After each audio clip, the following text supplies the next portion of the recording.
ಹಣನ ಸ್ಕೂಲ್ಗೆ ಕೊಟ್ಟಿದ್ದೀನಿ ಅಂತ ಹೇಳ್ತಿದ್ದಾರಲ್ಲ, ಆ 2 ಲಕ್ಷನ ವಾಪಸ್ ಇಸ್ಕೊಂಡು ಲಕ್ಷ್ಮಿ ಟಿಸಿನೂ ಇಸ್ಕೊಂಡು ಅವಳನ್ನ ಸ್ಕೂಲಿಂದಾನೇ ಬಿಡಿಸ್ಬಿಡ್ತೀನಿ.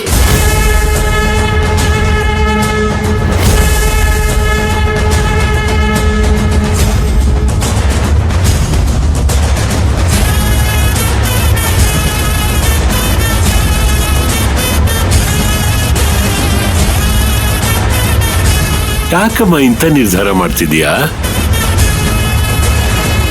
ನೀನ್ ಹಾಗೆ ಮಾಡಿದ್ರೆ ನಿನ್ ತಂಗಿ ಭವಿಷ್ಯ ಏನಾಗುತ್ತೆ ಅಂತ ಯೋಚನೆ ಮಾಡಿದ್ಯಾ?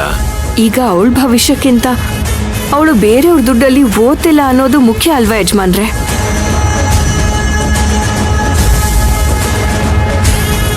ನನ್ನ ತಂಗಿನ ಭಿಕ್ಷೆಯಲ್ಲಿ ಓದಿಸ್ತಾ ಇದ್ದೀನಿ ಅನ್ನೋ ಕೊರ್ಗು ನನ್ನಲ್ಲಿ ಹಾಗೆ ಉಳ್ಕೊಂಡ್ಬಿಡುತ್ತೆ. ಅದಕ್ಕೆ ಮೊದಲು ನಾನು ಆರೋಪ ಮುಕ್ತಳಾಗಬೇಕು.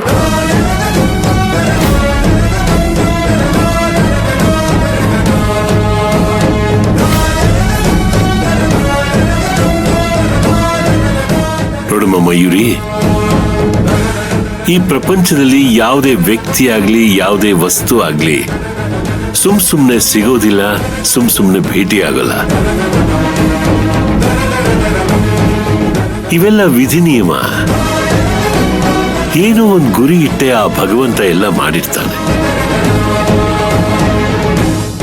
ಈಗ ನೀನು ನಮ್ಮನೆ ಸೊಸೆ ಆಗ್ಬೇಕು ಅಂತ ಬೆಟ್ಟಯ್ಯ ನಮ್ ತೋಟದಲ್ಲಿ ಕೆಲಸ ಮಾಡೋ ಹಾಗೆ ಮಾಡ್ದ.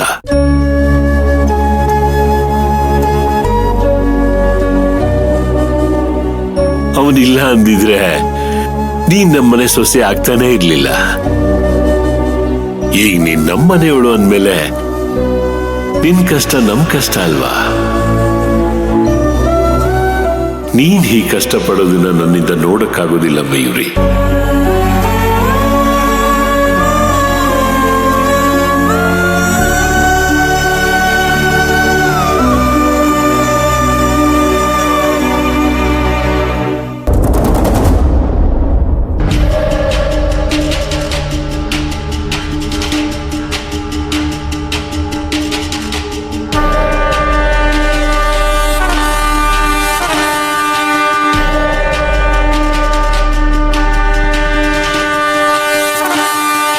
ಮಮ್, ಡ್ಯಾಡಿ ಯಾಕೆ ಇಷ್ಟೊತ್ತಾದ್ರೂ ಬಂದಿಲ್ಲ? ಅವ್ರು ಬಂದಿದ್ರೆ ಪೂಜೆ ಮುಗಿಸ್ಬಿಡ್ಬೋದಿತ್ತಲ್ವಾ?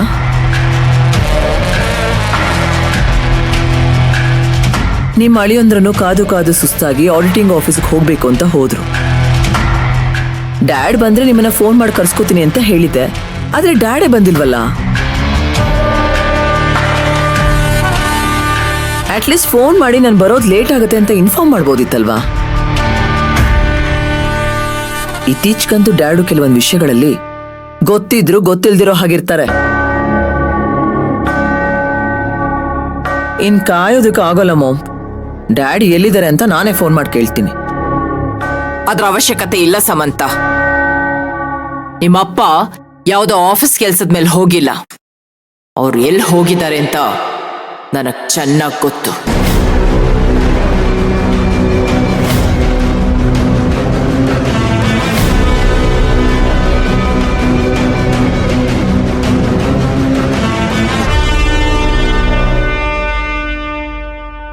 ರೇ ಸಿಂಗಾರಿ, ಡ್ಯಾಡ್ ಇಷ್ಟೊಂದು ಹೇಳ್ತಿದ್ದಾರೆ, ನೀವ್ ಯಾಕ್ರಿ ಇಷ್ಟೊಂದು ಯೋಚನೆ ಮಾಡ್ತಾ ಇದೀರಾ?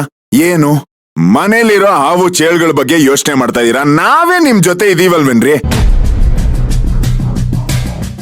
ಆಮೇಲೆ 2 ಲಕ್ಷ, ಆಫ್ಟರ್ ಆಲ್ 2 lakhs ಅಂತ ಅದ್ ಎಷ್ಟೋ ಲಕ್ಷಗಳನ್ನ ನಾವ್ ಕಳೆದ್ ಬಿಟ್ಟಿದೀವಂತೆ. ಇದ್ ಯಾವ ದೊಡ್ಡ ವಿಷಯ ಹೇಳ್ರಿ? ಸುಮ್ನೆ ನೀವ್ ಡ್ಯಾಡ್ ಹೇಳ್ದಂಗ್ ಕೇಳಿ ಮನೆಗ್ ನಡೀರಿ. ಇಲ್ಲ ಚಿಕ್ಕ ಯಜಮಾನ್ರೆ, ನಿಮಗಿದು ಸಣ್ಣ ವಿಷಯ ಆಗಿರ್ಬೋದು, ಆದ್ರೆ ಇದು ನನ್ನ ಬದುಕಿನ ಪ್ರಶ್ನೆ, ನನ್ನ ಕುಟುಂಬದ ಗೌರವದ ಪ್ರಶ್ನೆ. ಈಗ ನಾನು ಮತ್ತೆ ವಾಪಸ್ ಬಂದ್ರೆ ನನ್ನ ತಪ್ಪನ್ನ ನಾನು ಒಪ್ಕೊಂಡ್ ಹಂಗೆ ಅಲ್ವಾ?